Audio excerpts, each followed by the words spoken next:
Hey everyone, welcome back. Today we're going to be taking a deep dive into this book, The Illusion of Feminine Progress, by Conrad Reicher. Oh, yeah. You sent this in, and it seems like you're really interested in, like how societal changes are impacting men, especially when it comes to this whole like red pill philosophy and stuff. Yeah, absolutely. I think this book is really interesting. It kind of, digs into some of the anxieties that men are feeling today. And it uses this really interesting concept of the red pill, just like in the movie The Matrix.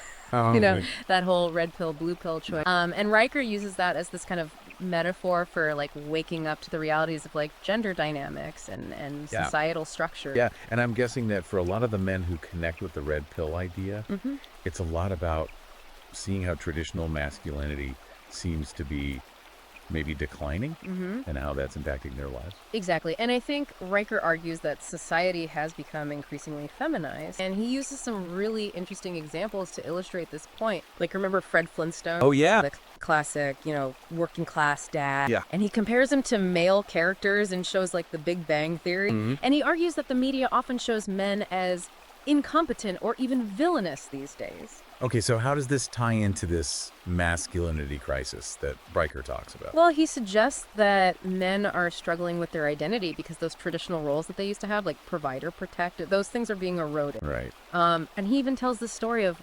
Mike, this guy who was like a star athlete in school, but he just felt lost as an adult, like the world no longer valued his strengths. Yeah, and I think that's something that a lot of men can relate to. What's interesting is that he links this directly to men's mental health. Yeah. He brings up the statistic that men are 4 times more likely to commit suicide than women. Wow. Is he saying that that's all down to societal expectation? Well, I think a big part of his argument is that men are discouraged from being vulnerable or seeking help. That makes sense. It's like there's this pressure to be strong and silent, which doesn't really allow space for expressing emotions or, seeking help when you need it. Right. But is he saying that we need to go back to some old-fashioned idea of what it means to be a man? I don't think so. I think he acknowledges that things need to evolve. Okay. But he's highlighting the potential consequences of throwing out traditional roles and values completely. Yeah. I think he's saying we need to find a balance. That's a crucial point. Yeah. And it's not just personal lives he's talking about. He also claims that boys are being disadvantaged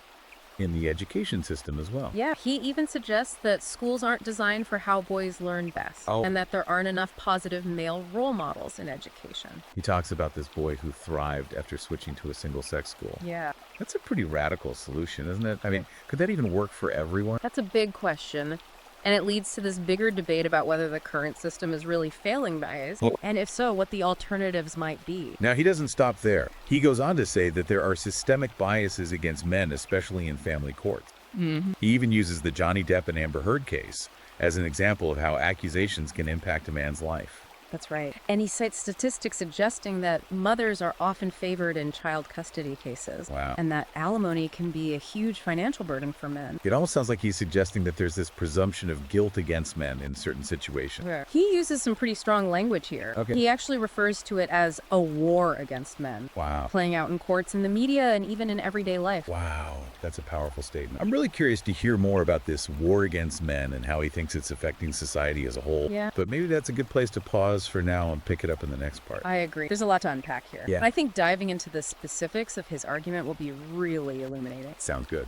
We'll be back to dig deeper into the illusion of feminine progress after a quick break. So this war against men that Riker describes, it's really central to his argument. Yeah, I'm curious about that.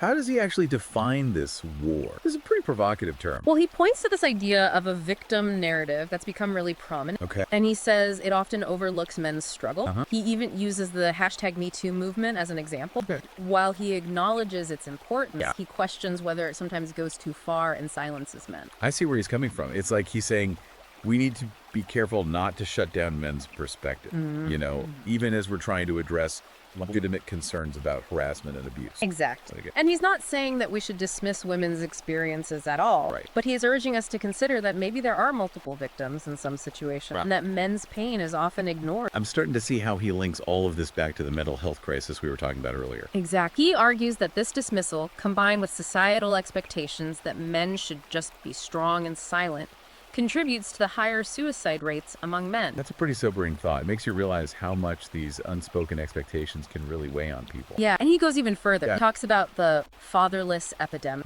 and how growing up without fathers is affecting society, especially boys. What's his take on that? He connects fatherlessness to issues like crime, poverty, and even problems in education. He's a big advocate for fathers being more involved in their children's lives. You know, when you lay it all out like that, Yeah. it's pretty clear how he connects all these different pieces, you know, from individual struggles to societal trends. But so far, we've mostly focused on the problems. Does he offer any solutions? He does. He actually spends a good chunk of the book exploring what he calls the reclaiming of masculinity. Okay. I'm interested. What does that look like? Well, he talks about the importance of positive male role models, Okay. both historical figures like Theodore Roosevelt and modern day figures like Jordan Peterson. Those are some pretty diverse examples. Yeah, and it seems like he's saying that men need to step up and become leaders, mentors, and role models for the next generation. That makes sense. Yeah. But what about those broader societal trends he was talking about? Does he address those? He does, and this is where things get even more interesting. Okay. He dives into this concept called hypergamy, Okay. which he describes as women's natural inclination to seek out partners who have higher status resources and offer more protection. It's like that old saying, women want a man who can build a house, not just live in one. Exactly. And he even uses the Flintstones as an example, Wow. pointing out how Wilma is always pushing Fred to be more successful. So is he saying this is all women's fault? No, not quite. He argues that this drive is natural for women, Okay. but that it's been amplified by the feminist movement, which encourages women to focus on their careers and financial independence. I can see how that could create tension if men are feeling like their traditional roles are being undermined while also facing pressure to achieve more than ever before. It's exactly the conflict he highlights. Right. He suggests that this is leading to unhappiness for both men and women. Okay. Women are always striving for more, never feeling content, and men are feeling inadequate and resentful because they can't keep up. Wow, that's quite a cycle. But where does this leave us? What does Riker propose we do about all this? That's a good question, and it's something we'll delve into further in the next part. Okay. He doesn't offer simple solutions, but he does lay out a path for men to navigate this new landscape and reclaim their masculinity in a way that works for them. Sounds like we've got a lot more to cover. We'll be right back after a quick break to explore the solutions Riker proposes in The Illusion of Feminine Progress. All right, so we're back, and we're ready to unpack this final part of The Illusion of Feminine Progress. We've talked about, you know, the problems that Riker lays out. Right. This war against men and the challenges to traditional masculinity. Yeah. Now let's get into what he actually suggests men can do about it. Well, he calls it reclaiming masculinity, but it's not about, like, you know, going back to the old ways or anything like that. It's more nuanced than that. I think what he's saying is men need to understand the forces that are at play and then consciously choose how they want to define themselves. So it's not about fitting into this predefined box, Right. but about kind of actively creating a new definition. Exactly. And he talks about this thing called the sexual marketplace. Okay. And it's basically this idea that dating and relationships are kind of like a market Okay. where men and women are competing for partners. Okay. And he argues that, you know, it's become harder for men to navigate this because of this double standard where they're expected to be strong, but also sensitive, assertive, but not aggressive. It's like they're damned if they do and damned if they don't. Exactly. And he suggests that this confusion is causing a lot of men to just withdraw from relationships completely. Right. He even touches on social media and how that's making things even more complicated Oh, yeah. by presenting these unrealistic ideals. I can see that. It's like everyone's trying to present this perfect version of themselves online, and it's hard to know what's real anymore. Yeah, and it's not just relationships either. He applies this idea of shifting landscape to the workplace too. Okay. Riker argues that many workplaces have become kind of feminized Okay. with policies that actually disadvantage men, even if unintentionally. Okay. So how does he back that up? Well, he points to things like flexible work arrangements and diversity quotas. Okay. And he says, you know,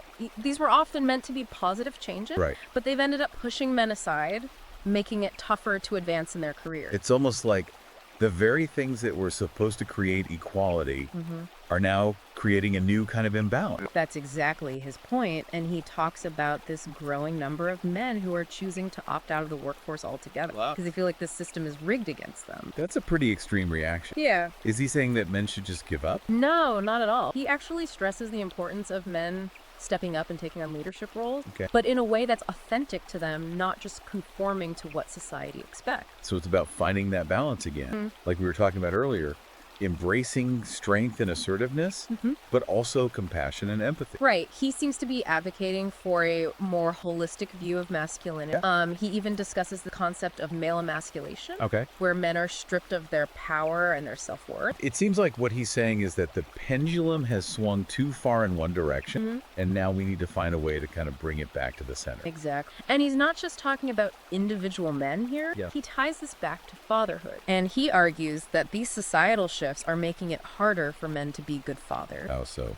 Well, he points to things like high divorce rates, single motherhood, and bias against fathers in family courts. Okay. And he's basically saying it's creating a generation of fatherless children, which leads to all sorts of problems for society. So what's the answer? How do we fix this? Well, he advocates for reforming the family court system to make it more fair for fathers Okay. and encouraging shared parenting. Oh. He also emphasizes the need for positive male role models, not just in families, but in society as a whole. It's interesting that he links all these seemingly disparate issues, from sitcom dads to family courts to the way men are portrayed in the media, and ties them all back to this core idea of redefining masculinity. Yeah, it's a pretty ambitious argument for sure, Yeah. but it definitely gives you a lot to think about. Absolutely. So for our listeners who are, diving into this topic, where do they go from here? Well, reading The Illusion of Feminine Progress is a great start. Riker offers a lot of food for thought. Yeah. And it's sure to spark some interesting conversation. You can find it on Amazon Kindle and Google Play Books. Awesome. Well, thanks for joining us on this deep dive. Yeah, thanks for having me. It's been a really fascinating conversation, and we hope you've come away with some new insights into this complex and ever-evolving topic.